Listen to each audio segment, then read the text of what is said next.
Hey guys, welcome back to After Hours with me, your host, Jimmy Thistle. I've just noticed it's a bit dark in here. Autumn's obviously, or fall if you're in the US. Autumn's obviously coming. It's dark outside. I don't know if you want the light on in the background or if it's better just to see my face with a little bit of ambiance in the background. What I'll do at the end of this episode, I'll put the light on and we'll see what's better. Always just flying by the seat of my pants. So, today, if I've got all my workings and my drop days worked out, will be the 31st of October, Halloween. Ooh, spooky. Or if you're on the Isle of Man, Hop Tune.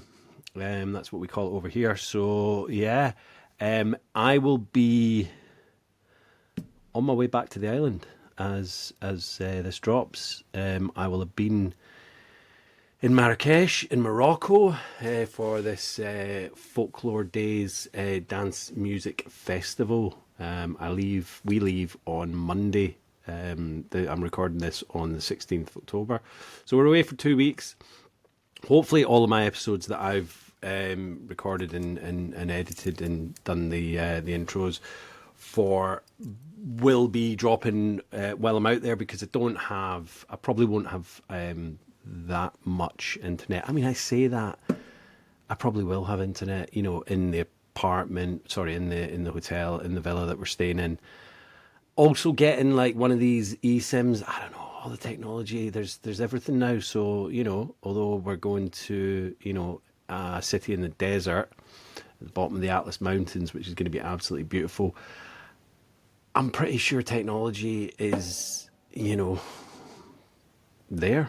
I'm not being ignorant and thinking it's not. I just think that we'll be so busy that, probably won't have time to kind of do my usual posting of reels and that. So I'm trying to get them all scheduled, which I can do through Instagram and Spotify and YouTube and that. So hopefully there won't be a kind of break or a lapse in you guys getting the latest episode. But yeah, so this Kim's episode should be out on the 31st of October, and then it's November, guys. Do you know what I mean? Like, where has the year gone? Like, really, seriously. I will mention the wedding again because, it seems like, only yesterday we had like months and months and months to lead up to the wedding, and then, then it happened and it was amazing, and now it's like summer's been and gone, and now it's autumn, and then when we get back we're kind of getting into winter. So yeah, I will mention again, obviously anyone that wants to sign up to Sober Seasons, you don't have to have joined at the beginning of the autumn season. Just join whenever, guys.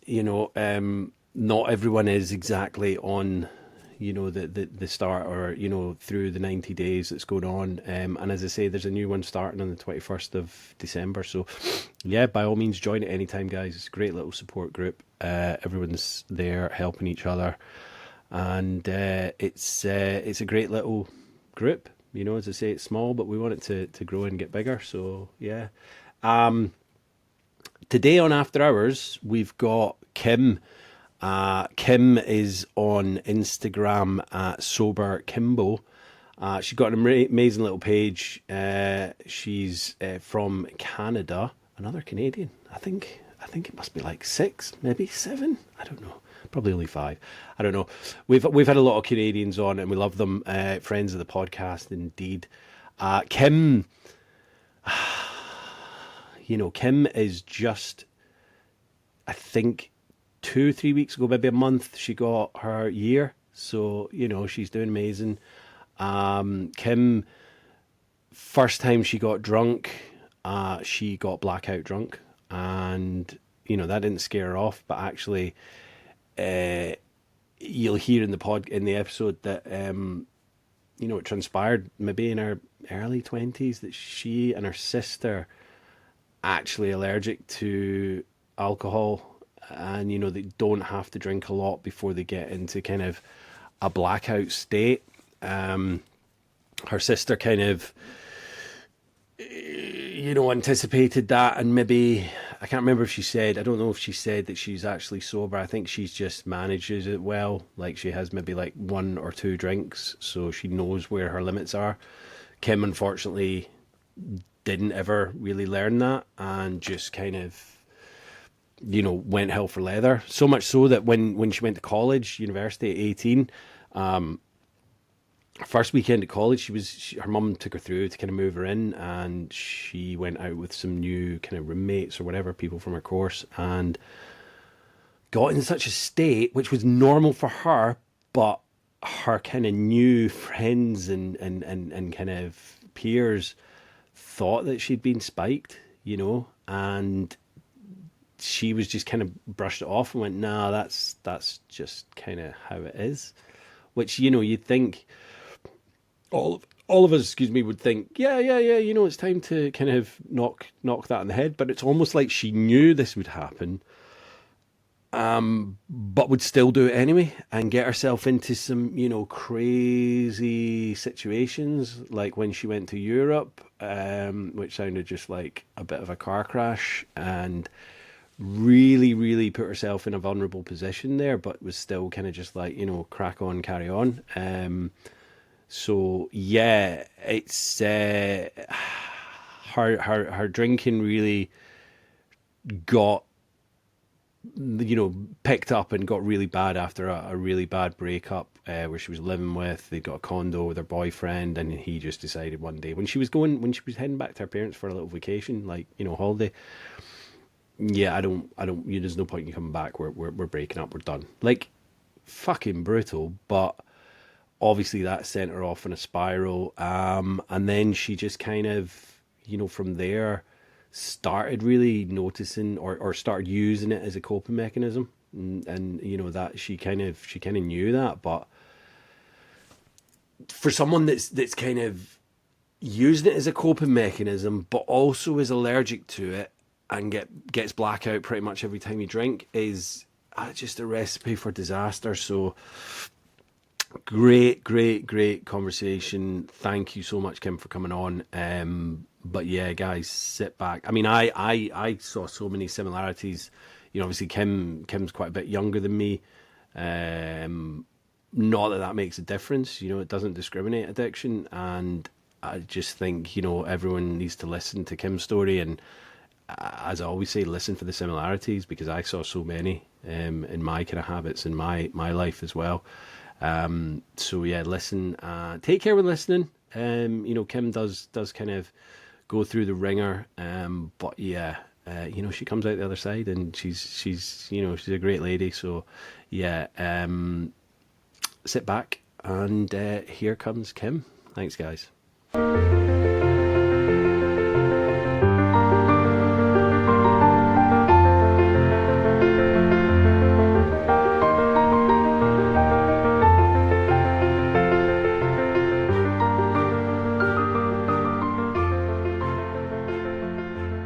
Kim, welcome to After Hours. How are you today?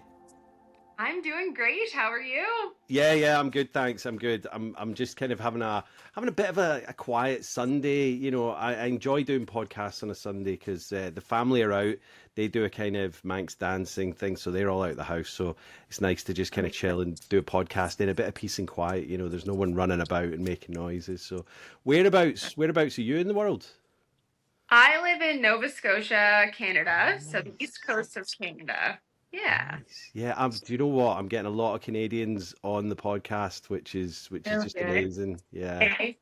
I love it. So Nova Scotia, New Scotland is that? Yeah. Yeah. Yeah. I think that's what Scotland? it. Yeah. Sorry. Yeah, Yeah. yeah. Well, I'm from Scotland That's right. originally, so yeah, yeah. Yeah.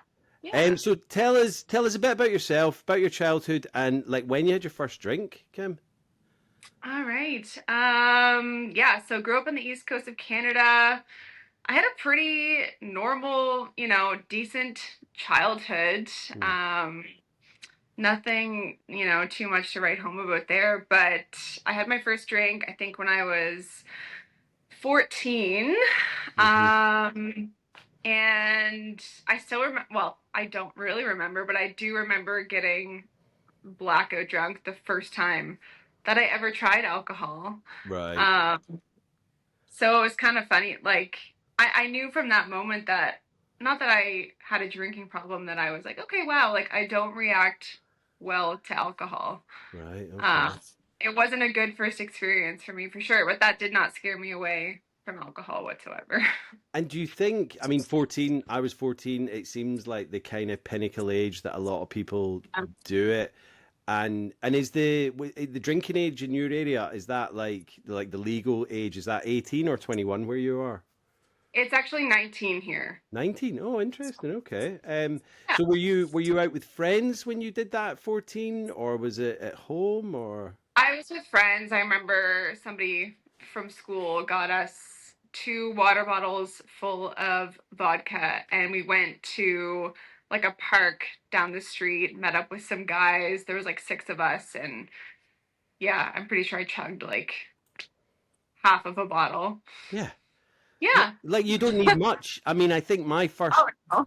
my first drinking experience with friends was, I think we'd bought like four bottles of cider each, and I think I only remember drinking three of them. I don't remember whether I drank the fourth or not. I don't remember, but I was like you. I was kind of blackout drunk, but up until I was blackout drunk, I enjoyed it. I enjoyed the buzz that it gave me. Yeah.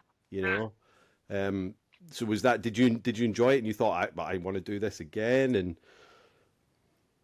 I think I enjoyed like the thrill of it. yeah, And even throughout my whole drinking career, I it was the anticipation, the excitement of like what it could be, I guess. And I was such an anxious, shy kid that I just enjoyed that it would help take me out of my shell. But it's yeah. interesting because I don't think I ever really enjoyed being drunk. I always, until I was blackout drunk, which was never my intention, I always Mhm. was like, oh, well, like I'm not even drunk. So like I was always probably chasing that first little buzz, I guess. I maybe enjoyed it for like the first, 20 minutes. Yeah, yeah, yeah. Um, but then there was just a switch that went off and I just wasn't there anymore. Like everyone always joked about like, oh, we could tell like in your eyes like you were gone. And I never wanted to get blackout drunk, but I just never thought I was drunk until I was too drunk. And I was always, yeah, is Yeah. Like people that I knew seemed to have, like, they knew where their limits were, and it wasn't like a limit where they would then be like pass out drunk or being sick, or they just knew where their, I guess their kind of control limit was. Whereas with me, I didn't know that limit. I didn't know there was a limit. I just used to drink. And the thing with me was I wouldn't be sick and I wouldn't fall over. Like, I would just be blackout and I wouldn't know what I was doing, but I was still yeah.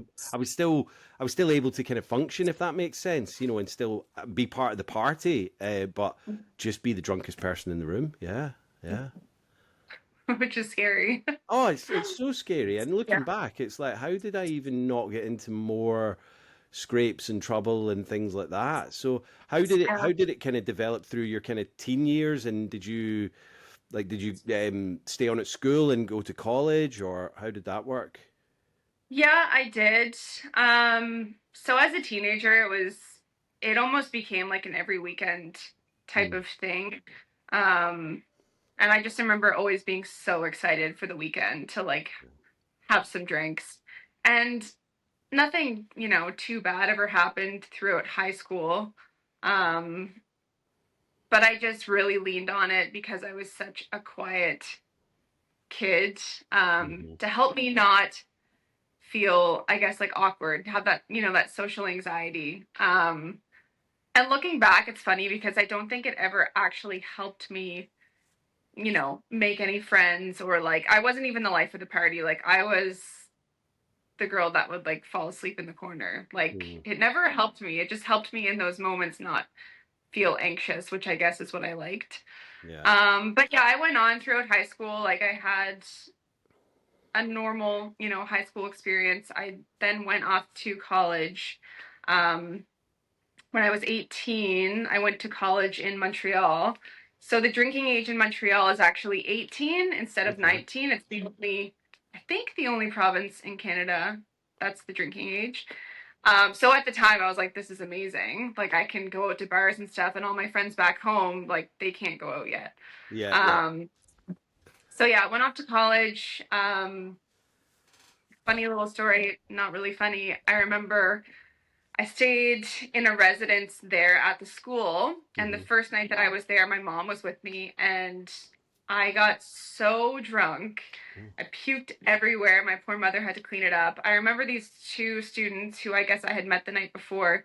They came and knocked on my door in the morning, and they just wanted to check on me because they thought that I had been given drugs or something because I was just so out of it. Yeah, They were so concerned, and I was like, "What? No, like I'm fine." this like, is yeah, this is just like how I that's what drink. alcohol does to me. Yeah, like it turns me into a different person. I'm not there, and Yeah. yeah, it's terrifying. And I definitely, yeah, didn't have an off switch. so was that night, and your mum was there? Were you out with your mum, or was she just kind of staying back? And No, she was just there. She had like taken me up to school, so yeah, she was just staying in the room. And I had gone out with, I don't know, I didn't know anybody there, yeah. so Well, that's kind of university or college, yeah, for And sure. but was Yeah. that reaction to the alcohol like just the kind of norm for you? You were just like, yeah, this is just how I roll, kind of thing, and Yeah, pretty much. yeah, Which, like, I didn't remember anything about the night, so I was just like, oh, like, probably embarrassed, and I was just like, oh, like, I'm fine. Like, yeah. but that was a normal thing for me. Like, this had happened before. People would be like, "Are you okay? Like, did you get drugged?" And I'm like, "No." No, like, this is just how I I don't am. know. Yeah, yeah, and it's it's funny because sorry, no, go on, go on. um, my sister and I both, um, we always say we don't react well to alcohol. Like when we started drinking as teenagers, she's a couple years older than me. Hmm. We both very quickly become a different person and just kind of not be there. Like it didn't take much for us to kind of black out. Yeah, Used to always joke about how like, oh, like we're allergic to alcohol. Like we just don't deal with it well. Like turns out I like actually am allergic to yeah, alcohol.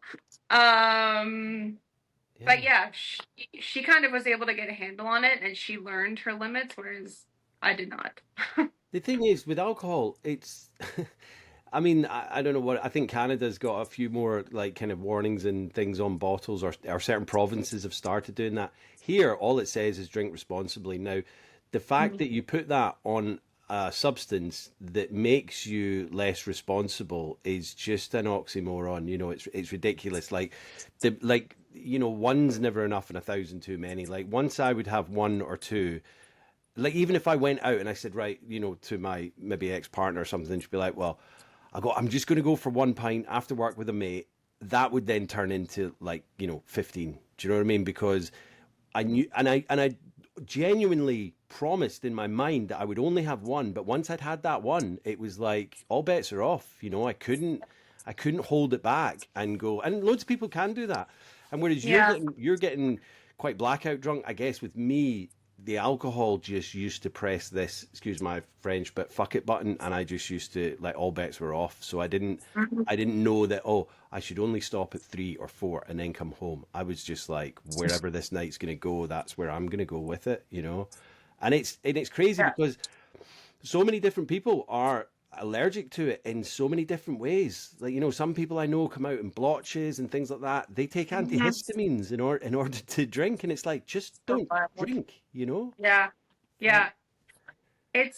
It's so crazy because it's just so normalized and yeah, especially growing up, well, in many parts of the world, it's just a rite of passage. It's what people do to have a good time. It's what you think adults do to have a good time when you're a kid. It's what you know, think yeah, is a good time. But it's just actual poison. Like it's literal poison. You're poisoning your body, your mind, yeah, your soul, everything. And now that I've got a bit of clarity on, my life, I just look back and I'm like, holy crap, like that's insane. Like I did that to my body for so long. yeah. And it's sad because it is so normalized. And so many people lose control after the first drink. Hmm. And for me, like learning that that's not normal, like helped me accept that I had a problem because I just kind of thought that's what everyone was like, but it's not. I'm totally the same. I used to think that like this is what everyone was doing, going out and just drinking like Thursday, Friday, Saturday, possibly Sunday as well. I just thought that everybody Yeah. was doing that because it's normalized. And you look in media and, on TV, film, music, everybody seems to be doing it, but not everybody is. Other people are having, they're maybe having it the odd time throughout a month or whatever. Whereas Yeah. I would just find different groups of friends, whether it be college or work or just my normal friends. I would just always find someone that I could find to go out with. So for me, it was just a kind of constant thing. But it's interesting what you were saying about, I guess, the anxiety, and it gives you this kind of confidence.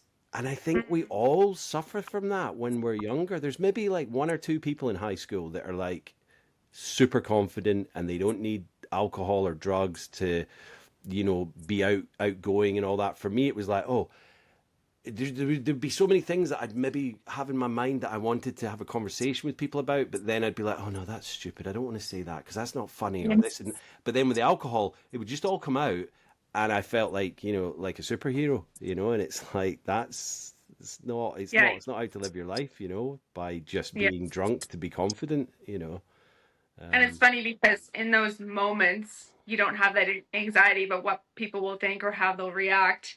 But then the next day, the anxiety is like 10 times worse than it would have been. You know what I mean? oh, Yeah. absolutely, like tenfold. And then I don't know what it was like with you, but like I just kind of drank a lot of the time throughout my 20s.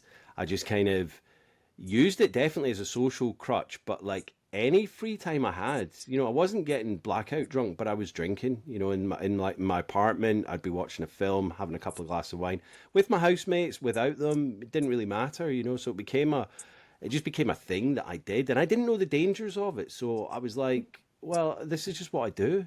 So how did it Yeah. develop after university? I mean, sorry, what did you do at uni? Did you, um, So I'm a dental hygienist. So nice. that's what I Oh, did. I did like a 3-year program straight from high school. yeah. Um, yeah. So that was fine. I mean, I drank pretty much every weekend though. I would take the bus into the city, and I had a few friends who were going to universities Hmm.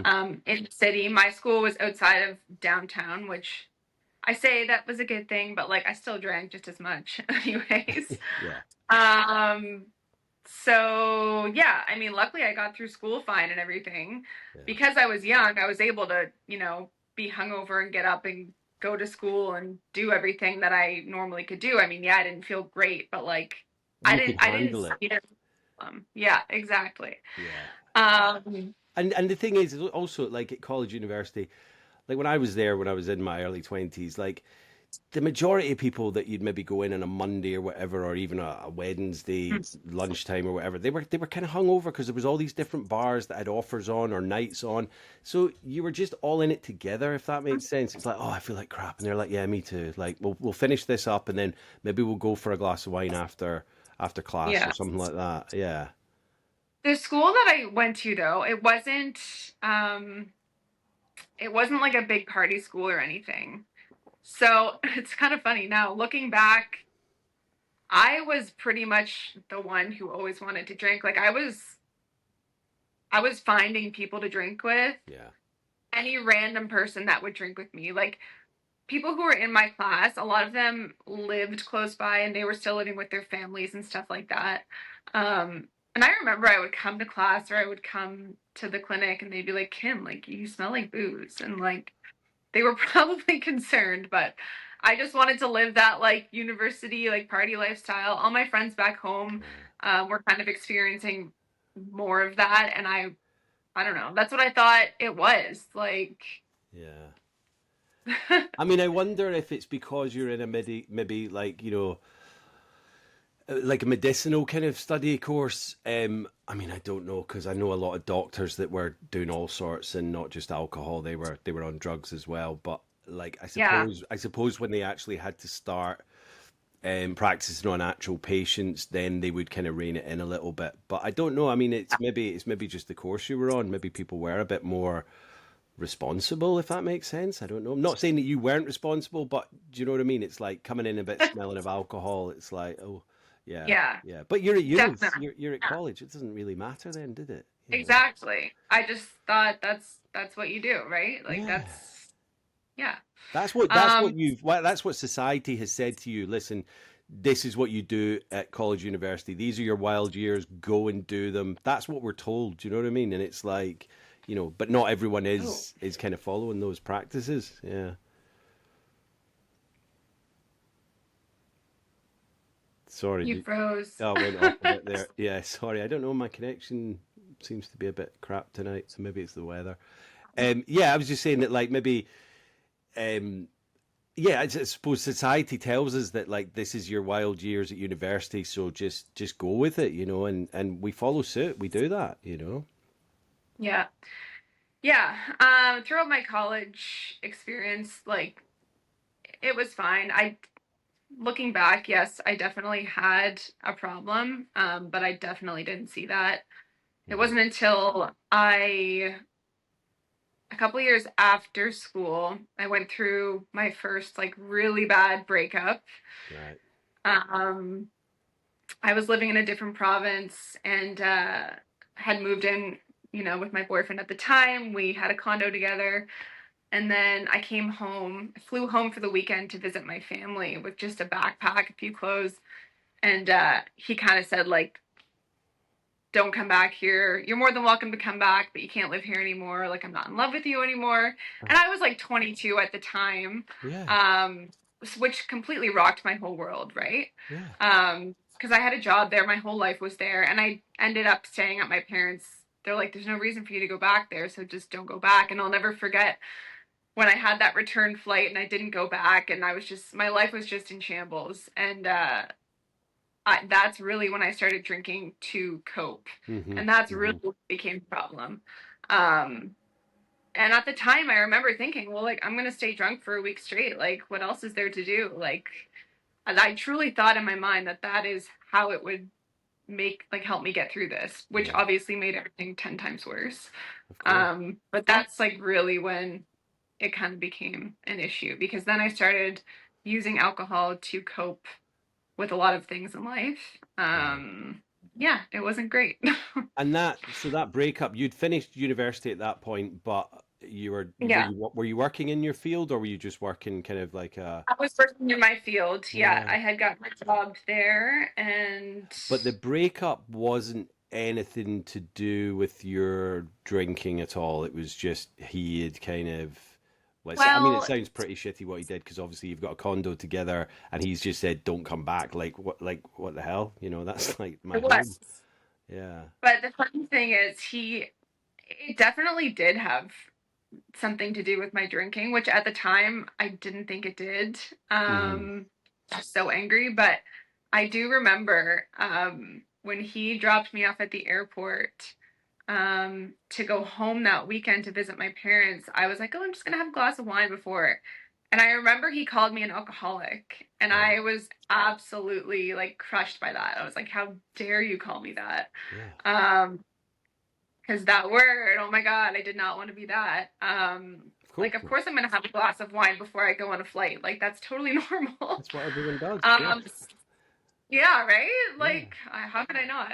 Yeah. So yeah, looking back, I'm sure it did because there were a couple instances that I remember one time I was cooking dinner and Hmm. he went out for a little bit and he came back. I don't remember any of this. He came back and I was just completely blackout drunk and he was like, "What the actual fuck?" Like, because Right. I remember had a little bar cart in the condo and I was like filling that thing with water because like I'd be taking sips here and there because I only worked like 4 days a week, so I would have a few days off a week and I was just so in the habit of like drinking all the time. I wasn't drinking every day, but if I was going to go to the beach or if I was going to go do something, like, of course I'm going to have a few drinks. Like, Yeah.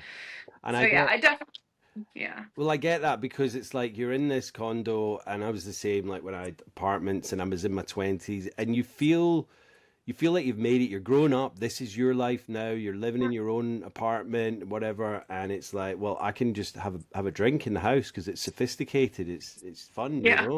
Um, and I guess like the way that you and I and other people on the podcast are built. It's we enjoy it. We enjoy the kind of, I don't know, the looseness and the freedom that it gives us. So we're just kind of in that. Yeah, I enjoyed the feeling of it, especially right at the beginning of those first couple of drinks of an evening. So you're sitting there, you're cooking dinner, your boyfriend's out, you're like, oh yeah, I'll have a couple of. But again, there's no off switch, is there? So it's like he'd come home and you're like passed out or whatever, and just an absolute Exactly. mess. Yeah, Jesus. So Yeah. so we're back at your like parents' house after the breakup, and then you're saying you were just kind of drinking. Did you live there then permanently, or go back to kind of Montreal, or I didn't. I stayed home. Um, I was at my parents' house for a couple months.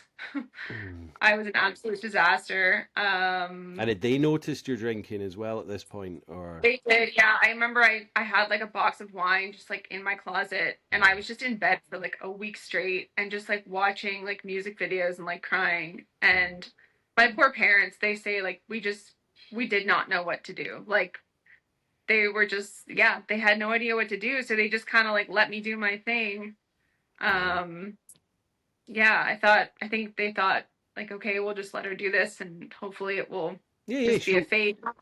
she's had a She'll be horrible fine. she's had a horrible breakup, and she's kind of, okay, she's maybe drinking, but she's in a room, but this is just a phase, she's gonna come through it, and she'll be back to normal Kimberly again. Yeah. Yeah. And did Yeah, so that went on for a few weeks, and then I had the bright idea that I was going to go to Europe on a trip because I just went through this horrible thing, and I don't have a job now, so I have all this free time. I have some savings that I've made from my job. I was like, I'll go on like a Europe trip on mhm. my own, and like this will fix everything. Of course it will. Yeah, yeah, absolutely. So what do I do on this trip? Get absolutely obliterated every single day. Yeah. Um, it was really bad, actually. Where did you go? I started off in Barcelona, Yeah. and then I left on like a group tour in London, and I only made it to a few countries. It was one of those trips where you're basically in one place for one night, and then you're traveling the next day. Like you're in Yeah. the country for one day, you stay overnight, travel somewhere else the next day. I was supposed to be away for like 3.5 weeks, and I ended up coming home like a week and a half in Yeah. because I was such a mess. Like I was so anxious. I just couldn't function. I was getting way too drunk. Um, in one of my drunken states, I was like, I want to go home. So I took a cab. I was in like Munich, took a cab to the airport. I had lost my phone. I lost my phone a couple days into the trip. Yeah. And so I was like, well, this isn't good. I need a phone for the trip. So I was in Berlin and I went and bought a new phone. And then I lost the new phone that night. Oh my God. I lost two phones on the trip. And then I took a cab to the airport. I was in the airport for like 2 days. I didn't have a phone. It was an absolute disaster. And so I came home, and of course, my parents were even more worried about me. I mean, And then, I guess they were just glad to have you home, because Europe is, you got all these different cultures, and like the safeguarding issue of that as well, because you're what, 22, 23 at this point, never yeah, really been that, kind of traveling on your own, plus you're drinking, so it's that whole danger aspect as well. So thank God you did kind of get home safe and sound, regardless of the phones that you lost, because it's yeah. so dangerous when I you're putting yourself in that vulnerable position. Yeah. Yeah, and I remember I just had like I had to go through Iceland to get home, and I was in the airport in Iceland, and I just had like a pint of vodka with me, and then on the way home, I got upgraded to business class Hmm. just by chance. So there was free drinks. So when I landed, I was I don't remember coming, like I don't remember landing at all. Like my parents picked me up, and I remember I got my IDs mailed to me in like a government letter like 2 weeks later because I must have like dropped them on the ground in the airport. Like it was Wow. just a disaster. Yeah. Like, I'm lucky that I made it home, yeah, in one piece from that trip for sure.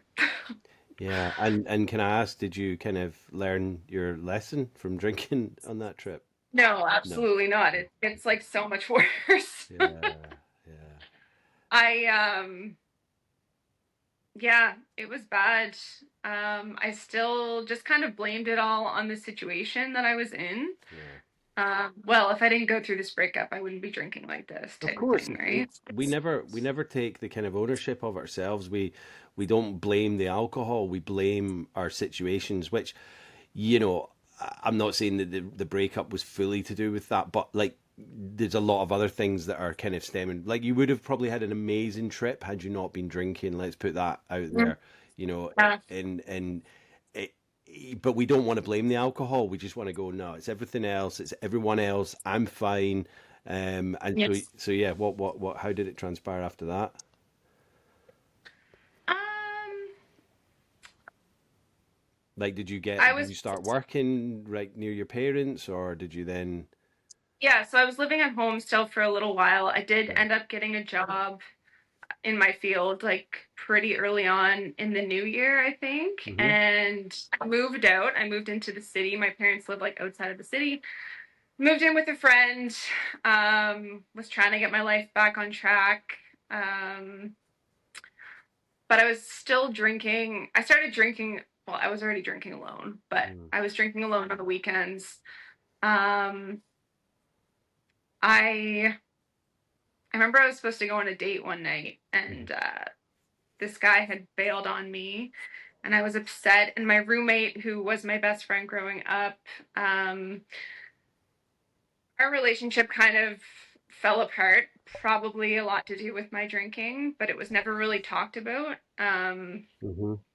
So I was really upset one night. I had already drank like a bottle of wine, and I decided that I wanted to go to my parents' place because I didn't want to be there anymore. So I drove to my parents' place. Um, and I got a DUI. So that was great. Oh God.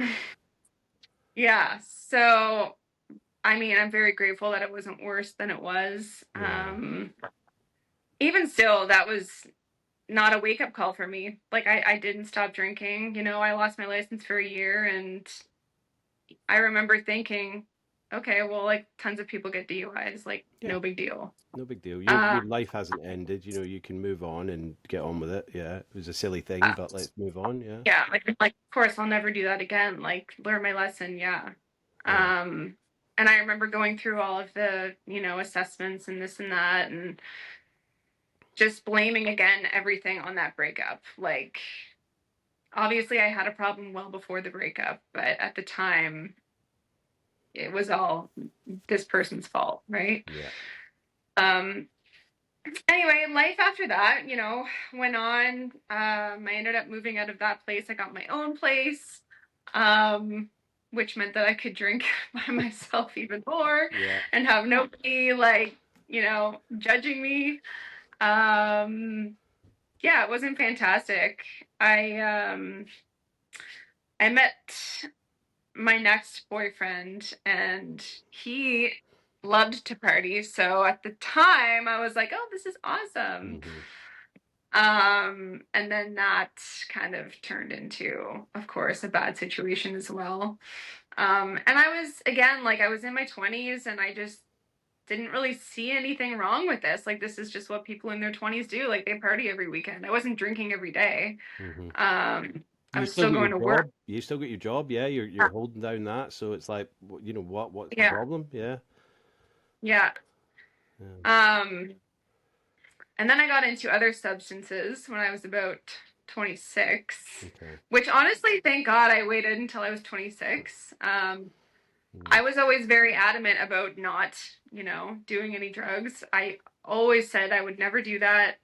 And I'm shocked that I never had, considering once I was drunk, I Yeah. had no control over anything.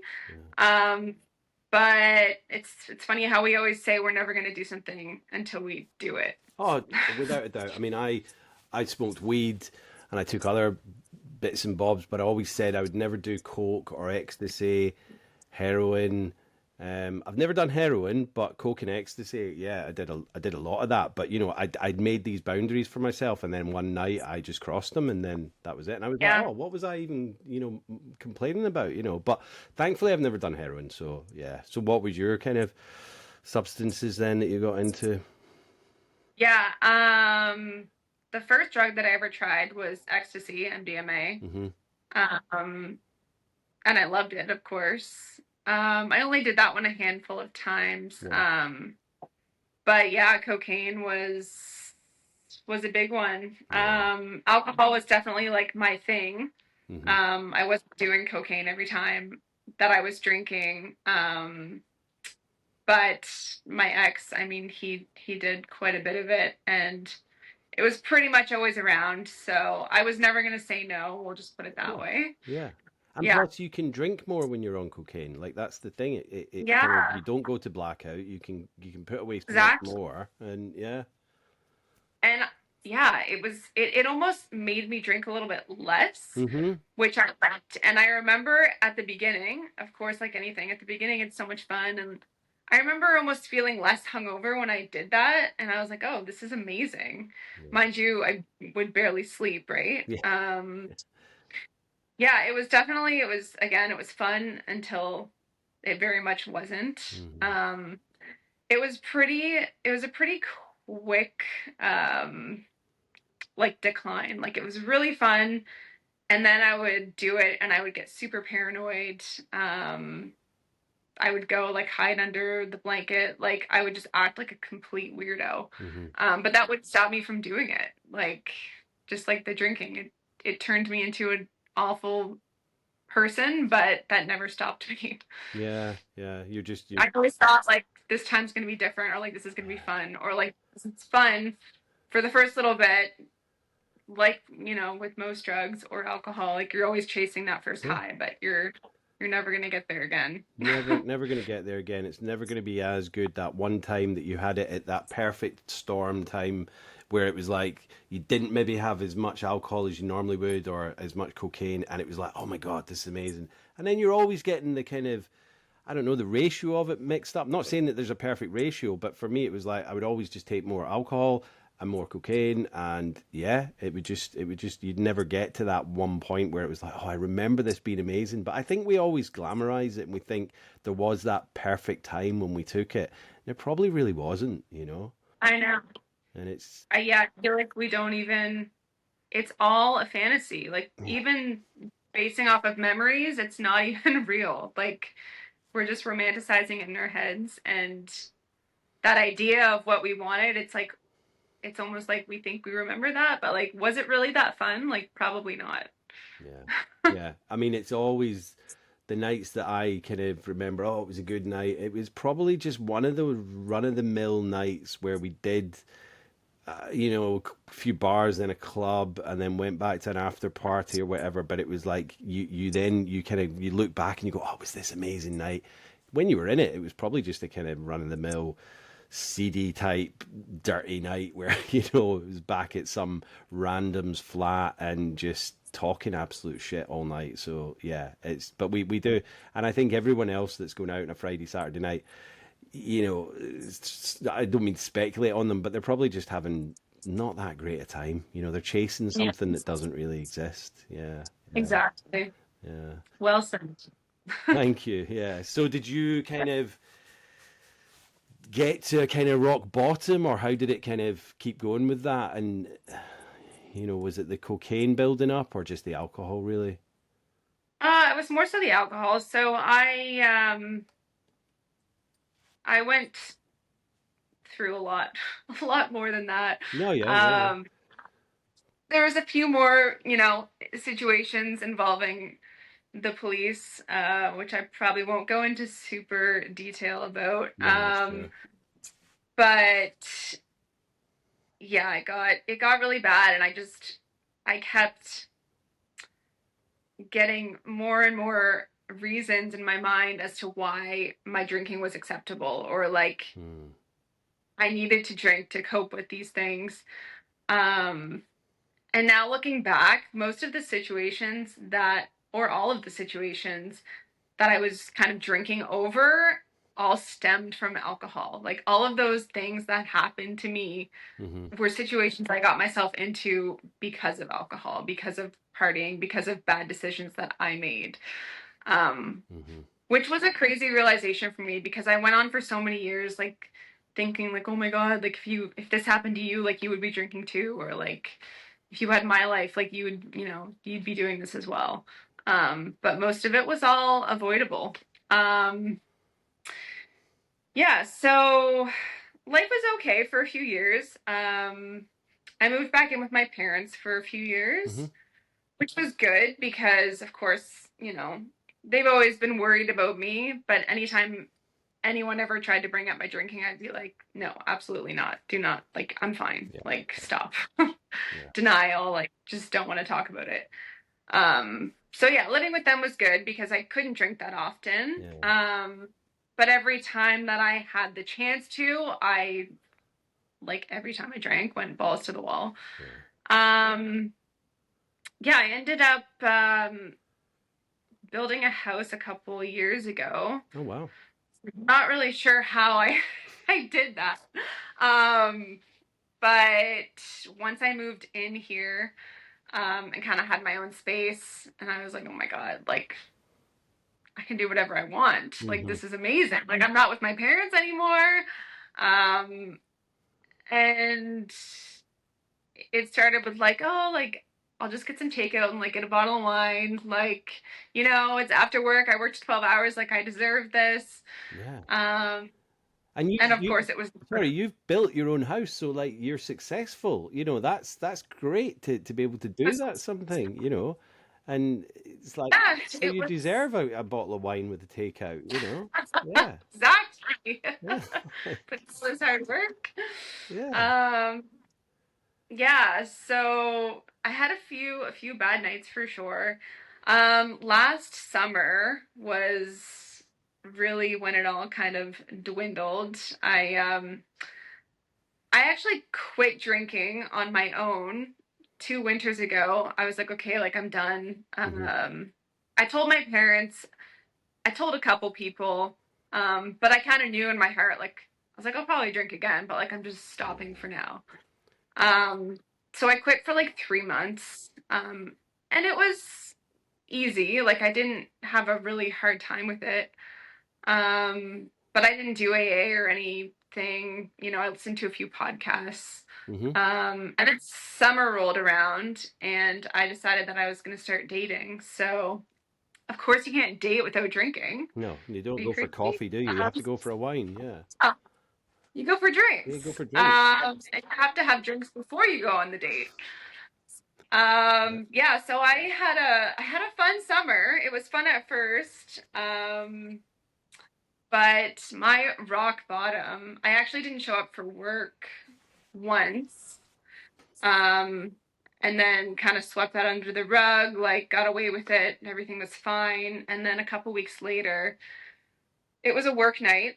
It was a Friday night. I worked on the Saturday. Hmm. And I went out on a date and I was like, okay, I'm just gonna have one drink before the date. And I remember I got like a little pint of vodka. I don't know if it's like the little bottle, Yeah, like like a mix. I think, well, we call it, it's like a half bottle, so I think it's like half a liter. I think that's about the same as a pint. Yeah, I think there's like 2 pints in a liter, so yeah, about half pints, Okay. about the little square bottles. Yeah, Yeah. So just, yeah, a little mini bottle. I yeah. thought that was safe, right? Mm, But I didn't plan on drinking the whole thing. I remember I was like, okay, I'm gonna have one drink. And I remember thinking, okay, you know what? I might actually like throw this in the woods because I don't want to drink any more of it. I just want to have the one. Um, but then I was like, no, I'm not gonna do that because then I'm just gonna end up going and looking for it in the woods, and that's mhm. just ridiculous. Um, And you I'm might pretty sure I need it. drank. You might need it. So you might need it if you go to like, I don't know, halfway through the day. It might be like, oh, and then you go to the bathroom. You'll have a little swig. I know exactly what you mean. Your idea is to throw it away, but like you're like, why would I throw that away? It's mine. Yeah. Exactly. Yeah. Yeah, I'm pretty sure I drank the whole thing Oh. before he even picked me up. Um, I don't remember coming home. Uh, anyway, I didn't show up for work the next day. And my coworker came to my house and found a key to my house in my car, which was opened, and she came in and found me like drunk in my bed, um, drinks everywhere. She goes back to work, tells everybody in my office like what is going on. Yeah. Um, which, in that moment, I just wanted to die. Like, okay, like everybody knows now that I'm like fucked. Um, and a couple of close people to me knew that I kind of had an issue. Hmm. But not everybody knew. I've hid it very well. Um, It's also a I bit didn't think that was funny either. irresponsible of her coming back and telling everyone rather than just like, I don't know if you've got HR or your direct boss. Do you know what I mean? Like, keep it. Like, Yeah. obviously, there's an issue here, so don't just spout it to everyone because that's not cool, you know? Well, yeah. At the time, I was really upset about that. Mm, I ended up. It was such a bad weekend. I kept drinking for 2 days straight. But my parents live pretty close to me. hmm. Um, they were away for the weekend, but they got my aunt to come over and like stay at my house. And I remember I finally woke up because I had slept like all day.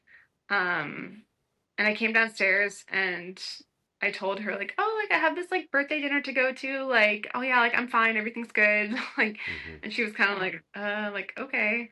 So she left, and then of course, like I just drove to the liquor store and like got more booze because I was filled with anxiety because I thought I was going to lose my job, and I just wanted to keep drinking to not have to think about Yeah. what my what my life was. So this kind of went on for like 2 days. It was so bad. My parents came and they took my car keys, they took my wallet, they took everything because I just kept going to the liquor store. I was like taking an Uber. Like I took my bicycle at one point because they took everything, and I Yeah. like crashed my bicycle into the woods. I crashed my bicycle over like a cliff. Like it Oh, was Jesus. so bad. My body was so bruised, and Yeah. anyway, Wow. yeah, a couple days later, my parents came over and they were just like, "What are you doing to yourself?" Like they always just said like, "Why do you keep doing this?" And I'm like, "I don't know why. Like I don't want to do this to myself." But, Hmm. you know, I really was just I could not accept that I was an alcoholic, that I had a drinking problem, but I just didn't want to give up drinking, even though like look at where I was. Like my life was literally falling apart, but it's like the scariest last thing we want to do is commit to like giving it up. Yeah. And I don't know why, because all it's done is cause me problems my whole It, adult life. but it's that whole societal norm. Like, how can we imagine our lives without this thing? You know, it's especially for like Mm. you and me and others. It's like the thought of never being able to drink again is just unfathomable right at that point anyway. Like obviously now I'm like I know I'm never going to drink again, but it takes a long Yeah, time to get there. yeah, And yeah, I think even people that are like maybe don't even have a problem with alcohol, to say to them like you're never going to have a drink again, they'd be like, what are you talking about? That's ridiculous. But like why yeah, is it so ridiculous? yeah, It doesn't bring anyone any joy or happiness, maybe like 10, 15 yeah, minutes of it, but yeah, yeah. it's Okay. bizarre. So, yeah. So after that weekend, I, of course, was just riddled with anxiety. Like I've never felt so awful in my life, and I've been in worse situations than this. Hmm. Um, but it just hit me like I remember I looked at my phone. I thought it was Monday. I looked at my phone and it was a Tuesday. Oh, And I was like, what the actual fuck? Like I don't even I lost a whole day. Like I don't even know what transpired. yeah, Like it was the craziest feeling. I was just like, holy shit. yeah, Um and honestly, I wasn't like, okay, I need to get sober. I just had everyone in my life worrying about me. I was probably going to lose my job. Like I knew I had to do something. And I'm very grateful that I have, family and coworkers who were supportive. hmm, But I think at the time, like I really just was like, okay, I need to get all of these people off of my yeah, back. yeah, yeah. And that's really, to be honest, the only reason why I I quit, like why I was like willing to quit. I don't know. Like I went to AA, Hmm. which honestly like saved my life. And Yeah. I never ever ever considered going to AA. Um, and I know like they talk about like you're not supposed to promote it, but like I am all fucking for talking about it because Absolutely. I knew nothing about AA for my entire life. All I knew was what you see in the movies, and like you just think like I'm never gonna be an Alcoholics Anonymous. Like what? No, like I never even gave it a second thought. Yeah. Um, but it changed my life and it helped keep me accountable. It gave me a community. I'll never forget like going into that first meeting and just hearing people say things out loud that I had been thinking for so many years, and I was like, holy shit, like These are my I'm people. I'm it literally, Yeah. yeah. Yeah. Yeah. Yeah. I know So what you that mean. I mean, yeah. for me, I went to NA. I mean, like as I say, drugs were not a huge problem for me, but alcohol's a drug, so they welcomed me. And yeah, Yeah. for the first year of my sobriety, like I went like every single day, did all my 90 meetings in 90 days and all that at the beginning, and I just did militantly, did all the service that I could, and yeah, it totally changed my life. I'm not religious. My higher power is the universe, but each to their own Mm, and all that. yeah. But walking into those rooms those first couple of times, and I started opening up, and I was like, wow, these people are the same as me, and I never really had that before. But like you, Yeah. my previous experience was like what you see in the movies, like a couple of crusty old men sitting around a table or a circle going, my name's so and so, and I'm an alcoholic. And I just thought, and don't get me wrong, I've been to a few meetings where that's exactly it, and it didn't do me any good. But I found my tribe in one of the meetings that I went to Yeah. here, and I was just Yeah. like, yeah, this is for me. Yeah. Yeah. It's honestly amazing. Yeah. And do you I still go? I do, yeah. Yeah, good, good. Yeah. Yeah, I go to usually like if I try to get to at least 3 meetings a week. cool. Yeah. Yeah. Um, it's kind of funny. So a couple months before I quit, I was super drunk one night, ended up at my friend's apartment. Um, this is the same friend actually who I work with, Mm-hmm. who I'm telling everyone at work, which honestly ended up being a blessing in disguise. Yeah, yeah, I've worked at the same place for 10 years and I'm glad that everyone knows at the beginning I wanted to die, but I'm very open about my sobriety. Like I will tell anyone because I've been able to help people, which is amazing yeah. and mind blowing. I never thought that I'd even be able to help myself. Um, but anyways, back to the story. So I end up at her apartment one night, and I came to outside of the apartment building at like 3 in the morning, Mm-hmm. and I couldn't get in. I'm locked out, and I'm like, oh my god, what am I gonna do? So what do? I call every single person in the apartment building in hopes that somebody will let me in. Mm, And I remember this guy comes down and lets me in. He didn't say anything to me. And I was like, oh, he must be up partying too. Like, that's all I remember. Anyway, I go upstairs. Her door was open, went and slept on her couch. A couple months later, she was the one actually who suggested to me, like, I think you should try AA. yeah. And at first I was like, absolutely not. But then this kind of all went down, and I was like, okay, fine. Like, I'll go. So she was like, I know somebody who goes, like, I can connect you with them. So she gave me his number. And the guy that brought me to my first meeting was the same guy that let me in that night. Oh, wow. Yeah, so that's kind of a cool story. That's And kind of fortuitous and serendipitous, isn't it? That it's like yeah, these little yeah, signs. Yeah. yeah. So he'd been sober for 3 years, and he went here and there, but he hadn't been for a while. So he is really involved now. So I kind of helped him in a way as well. I got him back into it, and Mm-hmm. I never would have went on my own. Like if it wasn't for somebody bringing me through those doors, Of I course. don't think I would have made it. So I owe a lot to him and to my friend, and yeah, to the program itself. I am a huge advocate. I think even if, a lot of people think, oh, I'm not religious, like I'm not going to do AA, but like as you know, AA, NA, Mm-hmm. whatever, like it's really not about that. No. And even if you don't even believe in anything, like just like having those people around you who understand, having a sense of community, like it just makes all the difference. Like they say, connection is the opposite of addiction, and it's so true. So true, It's because been, yeah, what the addiction wants to do is it's like, it wants us on our own. It wants us, like, whoever started out it being a social thing, all the people that I speak to, when it gets to the end, it's we're on our own with the alcohol, and we're pushing people away because it doesn't want us to have these connections. It just wants us in a room, blinds shut and all that, and just finishing ourselves off with the booze, and it's horrible. And yeah, yeah, like you, I mean, I did everything. I did NA, AA, CA, Smart. I was doing online meetings as well, and I've picked and choose from each type of kind of group and therapy and all that, and it's because everyone's individual. So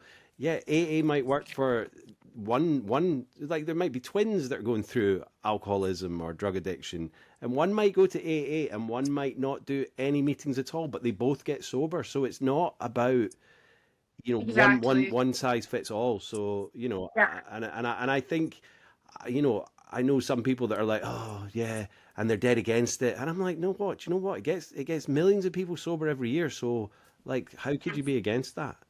It's yeah, amazing.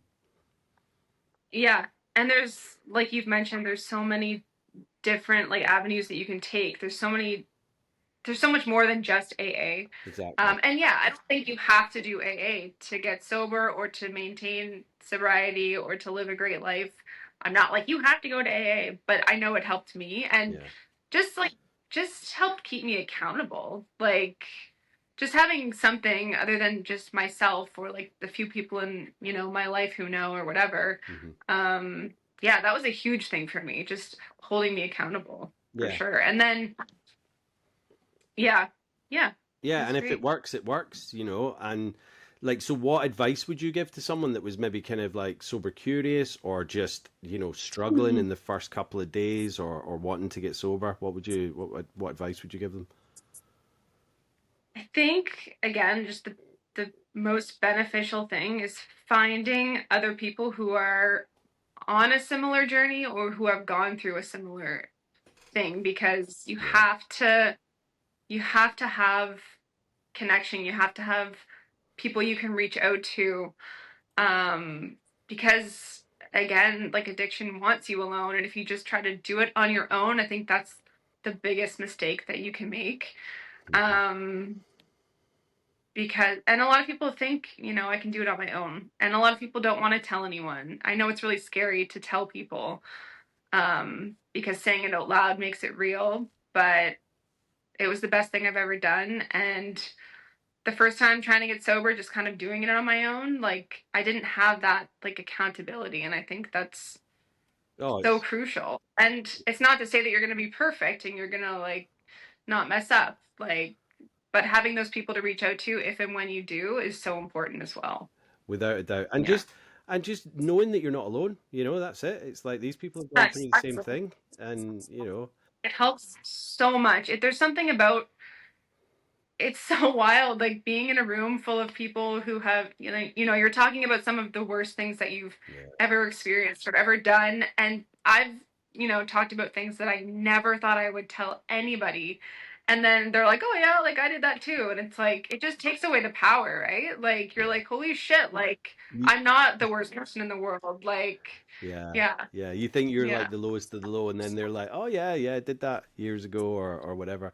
And I yeah, and I love the fact that being able to open up, because I hear a lot of people and they're like, "Oh, I can't go to AA or Smart or this because," and I'm like, "Why?" And they're like, "What if I see someone I know?" And I'm like, "Dude, they're in there for exactly the same fucking reason you're in there. So there's going to be no judgment at all. Like, we're a tiny island yeah, over here, so everybody does know everyone's business, but." Like, yeah, they're there for the same reason as you, so they're not going to go starting saying, "Oh, I saw so yeah, and so." So it's yeah. yeah, it's absolute rubbish. But It's yeah, it's so wild. Like I was of course worried about that when I first started going as well. And I used to care so much what people thought about me, probably because I really didn't like myself. yeah, And I was a piece of shit most of the time. But now that I genuinely have been able to get to know myself without alcohol and I've gotten to like I love myself now for the first time in my life. yeah, yeah, I don't care what anyone thinks about me and I think that's because I becoming a better person. Um, so yeah, that's one of the best things about this whole experience, because I always used alcohol to try to like myself better, to try to get other people to like me. And it turns out like I needed to have no alcohol in order to get to know myself and become somebody that I like and that other people in turn will like also. Like it's wild. Oh, absolutely. I mean, learning I was always supposed to be is just the best thing that sobriety's brought me, without a doubt. Yeah, Uh, absolutely. so, Kimberly, do you regret getting sober? Absolutely not. It's the best thing I've ever done, and I wish I did it sooner, but I'm very grateful that I'm still young and that I have Yeah. hopefully more life ahead of me than behind me, and I can continue living this way and helping other people. And Oh, without a doubt. I Your Instagram page is amazing. I'll put that in the show notes because it's just ballooned. It's exploded, and you're helping so many people with your stories, which is just phenomenal, phenomenal, really. And I love it. I yeah, love the account. Yeah, thanks. yeah. Thank you so much. It's it's been honestly such a nice outlet, and again, like connecting with people, and it's helped keep me sober because it's kind of like a little online journal, and I can just like let out my feelings, and then Yeah, other people are relating, and it's pretty cool. yeah. It's I feel very fortunate to I've always hated social media. Like it's always been, you go on there, you feel like you need to be this or that, or you're missing out on things. But now I don't even look at my personal Instagram. I have all these inspirational, people on there, and we're all helping each other. It's pretty cool.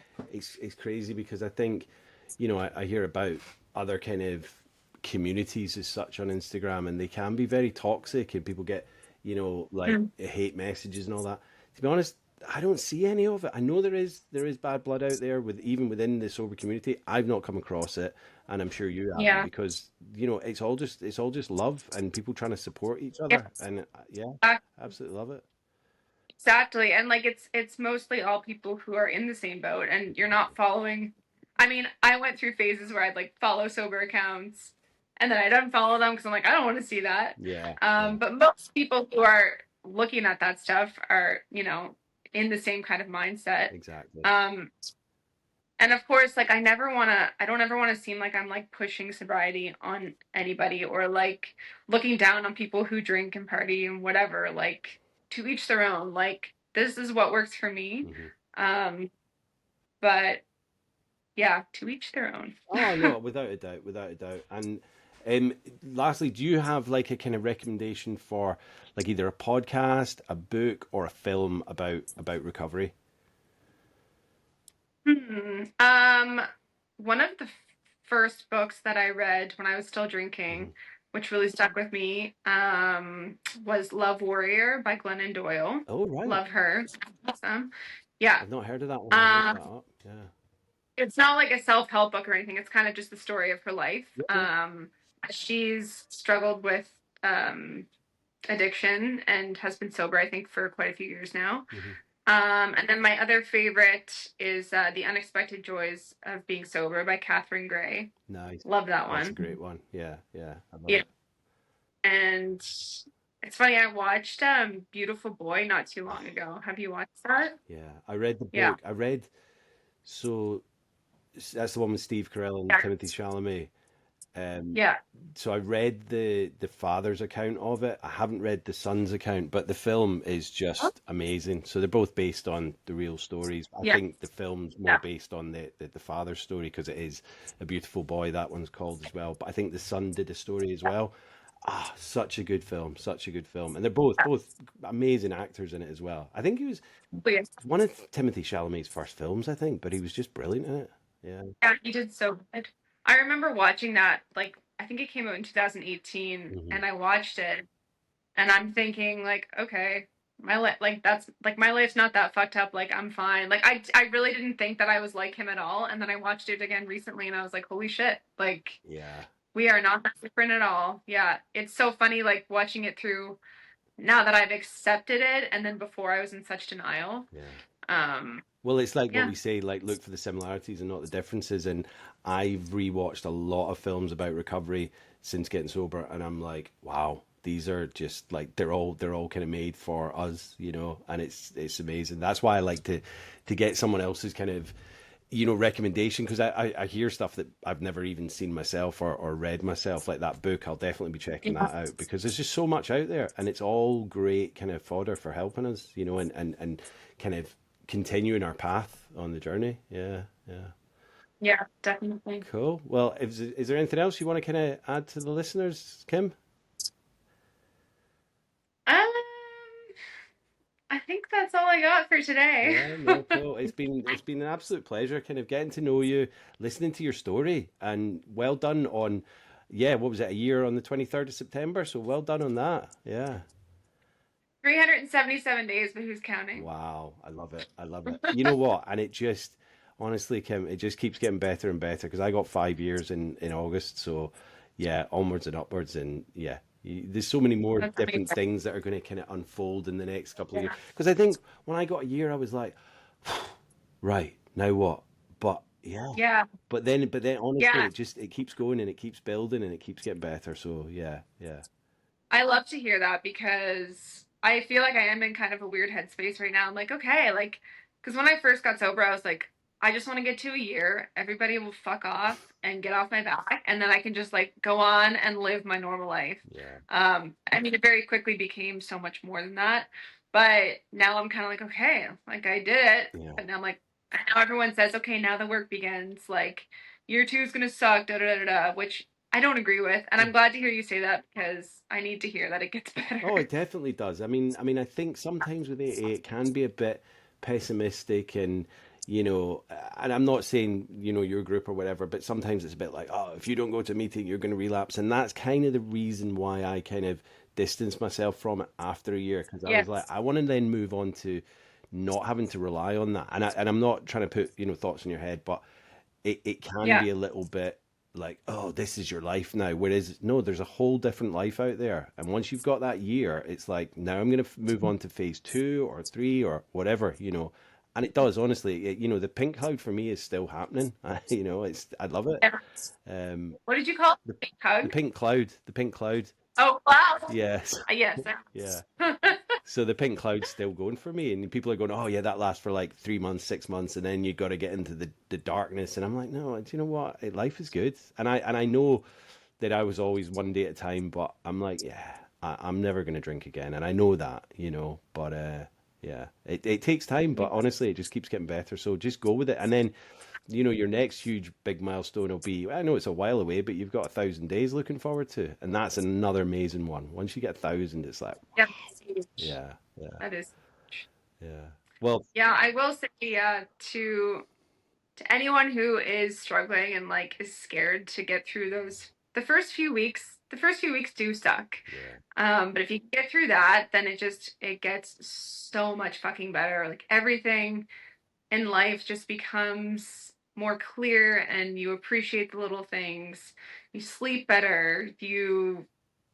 Everything just gets better. And I'm just so grateful that finally, I got that gift of desperation to make a change, and I'm finally able to see things in such a better light. And I didn't know life could be, this good. Of course, life's not perfect, but I thought that life did not exist without alcohol, and it turns out that it's so much better. so much better. What is it they say? Like my worst day sober Mhm. far outweighs my worst day drunk. Yeah, Best be or best drinking. day Yeah. drinking. Yeah, yeah, I got it right. Yeah. But it's exactly that. Yeah. There's so much more we can do with it. So, yeah, no, I think that's a perfect place to end it. But thank you again, Kim, so much for coming on. Been a pleasure, and Yeah. Having, catch you soon. Cheers. sounds good. Take care. You too. Cheers. Bye bye. Bye Bye. bye. Thank you so much, Kim. Yeah, what a hectic and chaotic life with alcohol. As I said, that breakup kind of led her on the kind of dark path to pretty much destruction. Getting herself into so many different scrapes and problems with police involved. A DUI, And you'd think that any of these situations, on their own, isolated, would be a kind of red flag for someone and go, yeah, do you know what? Alcohol's not for me. But with us, it really doesn't. And we just kind of keep going for it because, like, I think with Kim and myself, it becomes this, well, as I say, medicine, but also becomes this, like, life affirming kind of need that everything else can go to hell. And as long as we've got that, as long as we know where the next one's coming from, or if we've got it in and we can just do that, we can switch off to the world and nothing else matters. And that's kind of where, Kim was, and I certainly was. And it's just a dangerous, dangerous place because that's the only thing that we think is gonna save us from ourselves or the world, but actually it's the one thing that's causing all the issues. And with Kim even getting the DUI, it still didn't stop there. But then, thankfully she found AA, and as we were saying in there, it's not for everyone. And I suppose they don't want you to promote it, but why not? If it works for Kim. And it's interesting for someone, as young as Kim to be going into those rooms, because they can be it can be like a bit of an old fashioned method now. I think that a lot of young people aren't going and sitting in the rooms, but Kim seems to swear by it, which is amazing. And it's just been a huge kind of turning point for her in her life. To go to 3 meetings a week is just phenomenal. So yeah, thank you so much, Kim, for coming on, sharing your story, and helping others with what you're doing as well in your page. So please go and check her out at Sober Kimbo. I've put all of her the books, Love Warrior by Glennon Doyle, Unexpected Joy of Being Sober by Catherine Gray. I've also put the book by David Sheff, Beautiful Boy, and the film Beautiful Boy with Timothée Chalamet and Steve Carell. So yeah, all amazing kind of books and films there for you to kind of get involved in. Yeah, I hope I had a good time in Morocco. I'm sure I did. I'm sure I'll be back home and safe. And we'll be on. I think this will be like episode 49. So one more and then a break. Should be Will Gordon next week. I am gonna, because I've had a little bit of a break, I'm gonna record that with Will and then hopefully get it edited and out the following day. So fingers crossed that it all goes to plan. But yeah, I'm hoping there won't be a break in it. But then we'll have a little break until January. So obviously with the New Year's Day special with Jen and myself. So I'm hoping that people won't forget about the pod while I'm having a little break. But also that it gives people a chance to catch up. Because it's weird. I see like Joe, really good best mate of mine, Joe Hartley, at episode 1, who did the first episode with me. Hers is still top of the charts. So I don't know whether people are listening to that and then kind of not listening to the rest, because it is a good episode. I don't know, the sound's a bit off, and there's no little jingles in it and anything like that. But she seems to be smashing it at the top of the charts. But I think with me, when I get into a podcast, I have to listen to them all. I just kind of smash through them. So I hope people kind of, when I'm having a break with it, can have a chance to catch up and still be listening to the podcast while I'm having this little break. But it's Christmas, it's winter, there's stuff to do. It will be it's still a busy time for me in gardening. Obviously the weather's crap, but I've got my waterproofs and that, so that's going to be one of those things. And before we know it, it's going to be January, February. Well, people will be doing dry January. Obviously sober seasons will be starting up on 21st of December. It never stops, but that'll be the new season.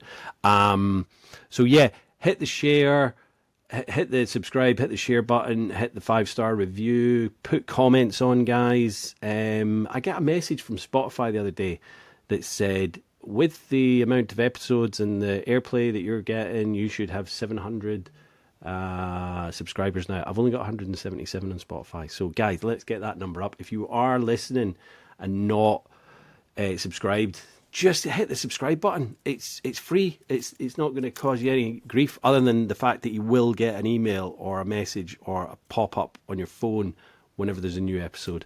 So do that, and then you'll be obviously first in line when the new episodes air in January, or for that New Year's Day episode.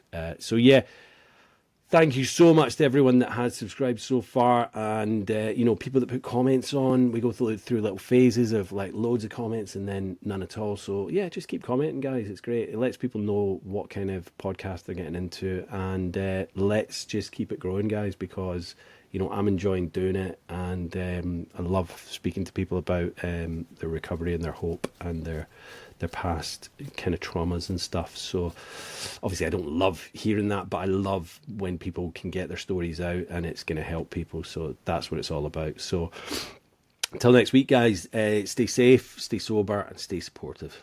Peace. Love you all.